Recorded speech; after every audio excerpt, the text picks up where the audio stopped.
ঢাকাই সিনেমার গ্ল্যামারাস নায়িকা ইয়ামিন হক ববি সম্প্রতি অস্ট্রেলিয়ার সিডনিতে গিয়েছেন তিনি। বোন ও তাদের সন্তানদের দেখতে ববির এই সফর।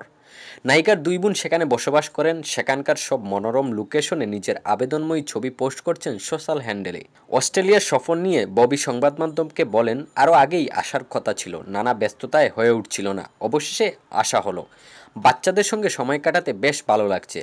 আমার বোনের সন্তানেরা খালামণির জন্য পাগল, ওদের সঙ্গে দারুণ সময় কাটছে। তিনি আরও বলেন, এবারের ট্যুর বেশ লম্বাই হবে, কবে ফিরবো এখনও ঠিক করিনি। এখানকার সুন্দর সব লোকেশনে ঘুরছি, ভ্রমণ ও আড্ডা দুটোই বেশ ভালো চলছে। অস্ট্রেলিয়া আরও সব মনোরম লোকেশনে ঘুরে দেখার ইচ্ছা আছে। ববি বলেন, ঘুরতে এসে ভালো লাগছে, তবে আমি সবসময় আমার দেশকে মিস করি। অসংখ্য ব্যবসা সফল সিনেমা উপহার দিয়েছেন ববি। অভিনয়ের পাশাপাশি চলচ্চিত্র প্রযোজনা করেছেন তিনি। মাঝে মধ্যে বিজ্ঞাপনেও তার উপস্থিতি দেখা যায়।